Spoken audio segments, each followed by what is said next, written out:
ऋषिकेश, योग की राजधानी। यहाँ हर घाट, हर मंदिर, हर पत्थर ऋषि मुनियों की तपस्या और साधना का साक्षी है।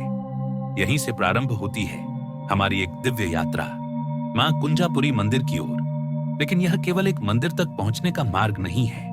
यह यात्रा है आत्मा से मिलन की, प्रकृति से संवाद की और आस्था से साक्षात्कार की। जैसे जैसे हम ऊपर की ओर बढ़ते हैं, पर्वतों की ऊंचाई हमें अपने आलिंगन में ले लेती है। सांसों में भरती है ताजी शीतल हवा। हर कदम पर भीतर की थकान छूटती जाती है। जब सूर्य की पहली किरणें हिमालय की चोटियों को सुनहरी आभा से नहलाती हैं, तो लगता है मानो संपूर्ण सृष्टि स्वयं स्वागत कर रही हो। और अंततः जब हम मां कुंजापुरी के द्वार तक पहुंचते हैं, तो हर प्रार्थना, हर भावना श्रद्धा और शांति में विलीन हो जाती है। आज इस वीडियो में हम आपको ले चलेंगे एक ऐसी अनोखी यात्रा पर जो केवल मार्ग नहीं बल्कि अनुभव है। एक ऐसी यात्रा जो मन को शांति देती है और आत्मा को ऊर्जा से भर देती है, जहां गंगा की निर्मल धारा हिमालय की गोद से उतरकर धरती को जीवन देती है। तो आइए इस दिव्य मार्ग पर साथ चलें, जहां प्रकृति, संस्कृति और आस्था एक हो जाती है और हमें भीतर से बदल देती है।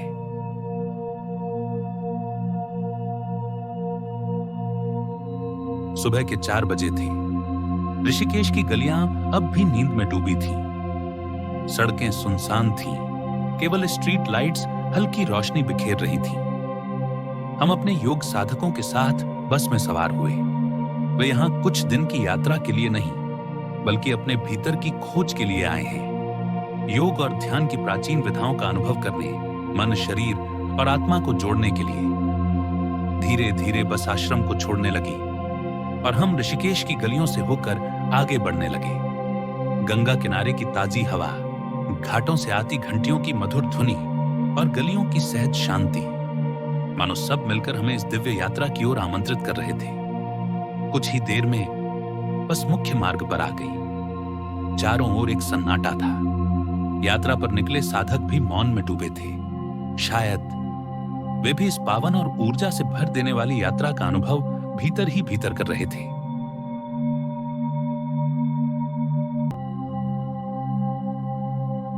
थोड़ी ही देर में हम पहुंचे नटराज चौक। ये चौक ऋषिकेश का एक अहम पड़ाव है, जहां भगवान शिव का विराट नटराज स्वरूप हमेशा यात्रियों का मार्गदर्शन करता है। नटराज चौक को पार करते ही हम ऋषिकेश की सीमा पर पहुंच गए।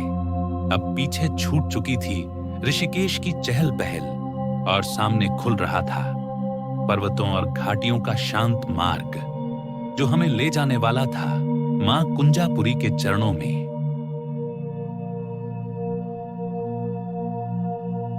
बस जैसे ही ऋषिकेश से बाहर निकली, हम पहुंचे भद्रकाली।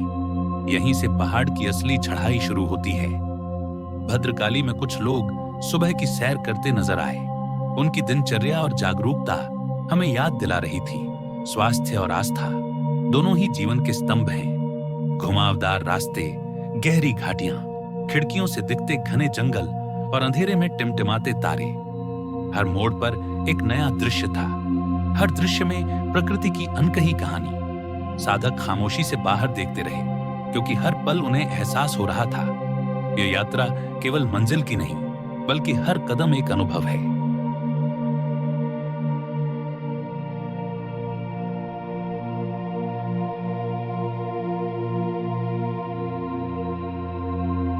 पर्वतों की चुप्पी को चीरते हुए सफर हमें नरेंद्र नगर की दहलीज पर ले आया। सुबह का धुंधलका अभी पूरी तरह छंटा नहीं था। सड़क पर टिमटिमाती रोशनियां मानो अंधकार और प्रकाश के बीच संवाद कर रही हों। कस्बे की तंग गलियां धीरे धीरे जीवन से भरने लगी। इक्का दुक्का लोग ठंडी हवा में गंगा की नमी का अनुभव करते हुए अपनी दिनचर्या की ओर बढ़ रहे थे। रास्ते में छोटे छोटे गांव अपनी अनकही कहानियां समेटे खड़े थे। कहीं मिट्टी की सौंधी खुशबू, तो कहीं मंदिर की घंटियों की मधुर ध्वनि। ये सब मिलकर ऐसा आभास कराता था जैसे यह भूमि हर साधक को न सिर्फ बाहरी यात्रा पर बुलाती है, बल्कि भीतर की ओर भी आमंत्रित करती है।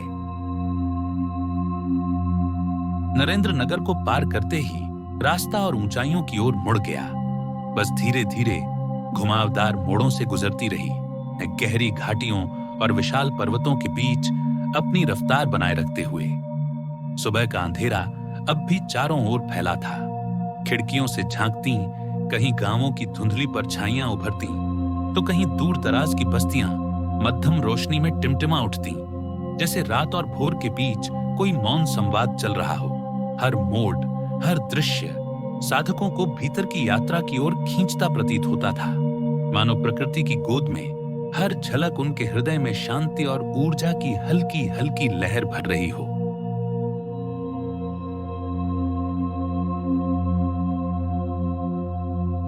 अब हम मां कुंजापुरी के नजदीक पहुंच रहे थे। धीरे धीरे अंधेरा छंटने लगा और पहाड़ों की चोटियां हल्के धुंधले रूप में नजर आने लगी।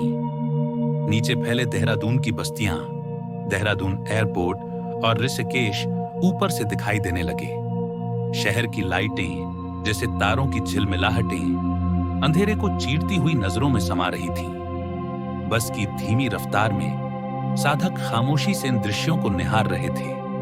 हर रोशनी, हर मोड़ भीतर की यात्रा को और गहरा बना रही थी। आखिरकार हम मां कुंजापुरी मंदिर के आधार स्थल पर पहुंच गए। ऋषिकेश से यहां तक का सफर लगभग 34 किलोमीटर का था, जो बस की धीमी रफ्तार और घुमावदार पहाड़ी रास्तों के बीच तय हुआ। यहां से आगे का सफर पैदल ही करना था। हम थोड़ी देर यहां रुके। नीचे फैली घाटियां, ऋषिकेश और देहरादून का दृश्य बहुत ही मनमोहक लग रहा था। हर पल में एक अलग ही ऊर्जा महसूस हो रही थी, जो भीतर तक शांति और उत्साह भर रही थी।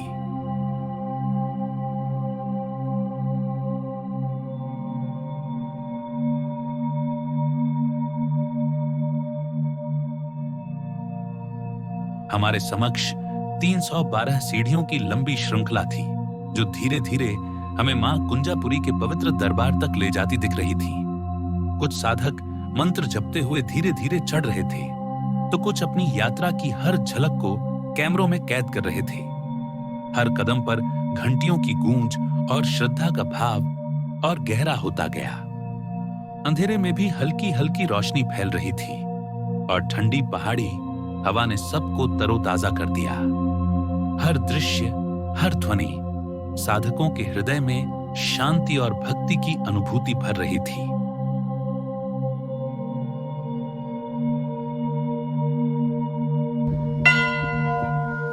हम मंदिर प्रांगण में पहुंचे। चारों ओर का दृश्य अद्भुत था। हरे भरे पहाड़, नीचे फैली गहरी घाटियां और आकाश पर बदलते रंगों की मोहक छटा। पूरा वातावरण एक अनोखी ऊर्जा से भरा हुआ था। प्रांगण विशाल और शांत था। सूर्योदय से पहले ही मंदिर के द्वार खुल चुके थे और भीतर से आती घंटियों की ध्वनि हवा को और भी पवित्र बना रही थी। हम धीरे धीरे परिसर में टहलते रहे। चारों ओर गहरी शांति थी, बस हल्की हल्की हवा बह रही थी। इसी बीच क्षितिज पर उजाले की एक पतली रेखा उभरने लगी। रात का अंधकार धीरे धीरे मिट रहा था और आसमान पर नई सुबह का संकेत स्पष्ट दिखाई देने लगा। उस क्षण मन में एक उत्सुकता जागी कि अब सूरज किसी भी पल प्रकट होगा। इसी उमंग के साथ फिर हम पहुंचे सूर्योदय स्थल पर। सभी की नजरें अब पूरब की ओर थीं। यहां काफी भीड़ थी, क्योंकि हर योग स्कूल अपने साधकों को सप्ताहांत पर सूर्योदय और माता के दर्शन के लिए यहां लाता है। भीड़ होने के बावजूद वातावरण में एक अद्भुत शांति थी। हर चेहरा प्रत्याशा से भरा हुआ, हर हृदय उस पवित्र क्षण की ओर झुका हुआ, जब सूर्य की पहली किरण क्षितिज को भेद कर निकलेगी। कोई अपने कैमरे का कोण ठीक कर रहा था, तो कोई ध्यान से ट्राइपॉड जमा रहा था। लेकिन उसी भीड़ में कुछ साधक ध्यान मुद्रा में बैठे थे, आंखें मूंदे, हाथ ध्यान मुद्रा में स्थिर, मानो भीतर की ऊर्जा को जागृत कर उस उदय होते सूर्य से जोड़ने का प्रयास कर रहे हों। चारों ओर एक अनकहा सामूहिक मौन था, जहां हर कोई अलग अलग होकर भी एक ही भाव में डूबा हुआ था। ऐसा प्रतीत हो रहा था मानो पूरा परिसर प्रकृति, साधना और भक्ति की धुन पर एक साथ सांस ले रहा हो।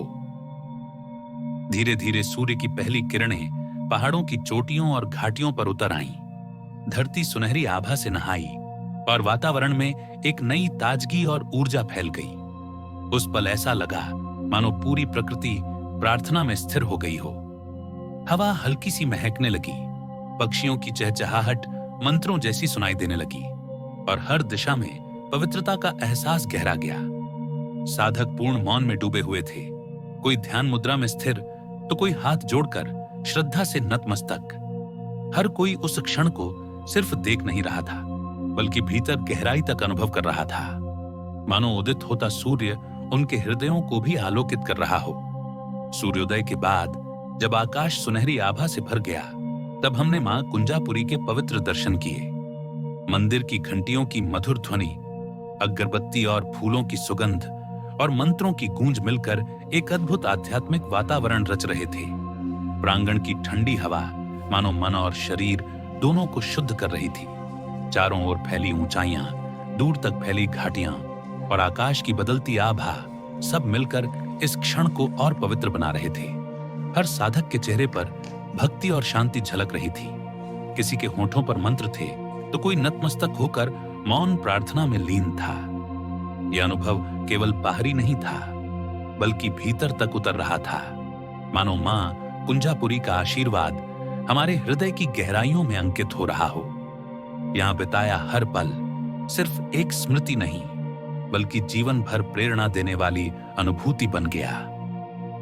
पौराणिक कथा के अनुसार प्राचीन काल में जब सती माता ने अपने पिता दक्ष प्रजापति के यज्ञ में अपमान सहकर अपने प्राण त्याग दिए, तो भगवान शिव शोक और क्रोध से व्याकुल हो उठे। उन्होंने सती के निर्जीव शरीर को अपनी भुजाओं में उठाया और ब्रह्मांड को कंपा देने वाला भयंकर तांडव आरंभ कर दिया। ब्रह्मांड की रक्षा के लिए भगवान विष्णु ने अपने सुदर्शन चक्र से सती के शरीर के टुकड़े किए। कहा जाता है कि जहां जहां उनके अंग गिरे, वहां वहां 51 शक्तिपीठों का उदय हुआ। इन्हीं पवित्र स्थलों में से एक है मां कुंजापुरी देवी का मंदिर। यहां सती का ऊपरी भाग गिरा था और तभी से यह स्थान भक्तों के लिए सर्वोच्च श्रद्धा का केंद्र बना। मां कुंजापुरी न केवल शक्ति की अधिष्ठात्री हैं, बल्कि उन्हें सिद्धियों और रक्षा की देवी भी माना जाता है। हिमालय की गोद में विराजमान ये मंदिर आज भी अनगिनत श्रद्धालुओं को शांति, आस्था और अद्भुत ऊर्जा का अनुभव कराता है। उत्तराखंड, जिसे स्नेह से देवभूमि कहा जाता है, जहां हर शिखर, हर घाटी और हर हवा का झोंका मानो देवताओं की उपस्थिति का एहसास कराता है। सूर्योदय की सुनहरी किरणें धीरे धीरे हिमालय की वादियों में उतर रही थीं। बर्फ से ढकी चोटियां उस प्रकाश में ऐसे दमक रही थीं जैसे स्वयं मां की आभा चारों दिशाओं में फैल रही हो। उस पल प्रकृति ही प्रार्थना बन गई थी।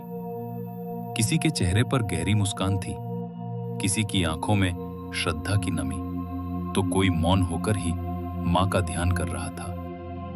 हर हृदय अपने अपने ढंग से इस अनूठे अनुभव को आत्मसात कर रहा था। धीरे धीरे समय आया लौटने का। कदम तो ऋषिकेश की ओर बढ़ रहे थे, पर मन अब भी मां कुंजापुरी के चरणों में ही ठहरा था। हर यात्री के भीतर एक अद्भुत शांति, एक संतोष और एक अनकही ऊर्जा समाई हुई थी, मानो मां का आशीर्वाद उनके हृदय में सदा के लिए अंकित हो गया हो। और सच कहें तो किसी का भी मन वापस आने का नहीं था। ऐसा लगता था काश यहीं ठहर जाएं, इस दिव्यता को और कुछ क्षणों तक जी लें। पर शायद यही इस यात्रा की सबसे बड़ी सुंदरता है कि हर अंत अपने भीतर एक नई शुरुआत का वादा लिए होता है। यही वादा हमें फिर बुलाएगा, यही आह्वान हमें बार बार खींच लाएगा इस पवित्र भूमि, इस दिव्य धाम की ओर। मां कुंजापुरी की ये यात्रा केवल एक तीर्थ नहीं, बल्कि आत्मा को शांति, शक्ति और विश्वास से भर देने वाला अनुभव है। यहां से लौटते समय हम सिर्फ यादें नहीं ले जाते, बल्कि मां का आशीर्वाद भी अपने साथ लेकर चलते हैं। यही आशीर्वाद हमें जीवन की हर राह पर संबल देता है और यही पुकार हमें बार बार इस दिव्य धाम की ओर खींच लाती है। अगर आपको ये वीडियो पसंद आया हो तो इसे फेसबुक पर लाइक और शेयर जरूर करें और हमारे YouTube चैनल को सब्सक्राइब करना ना भूलें। हम फिर मिलेंगे एक नए और रोचक वीडियो में। वीडियो देखने के लिए आपका दिल से धन्यवाद। जय मां कुंजापुरी, जय उत्तराखंड।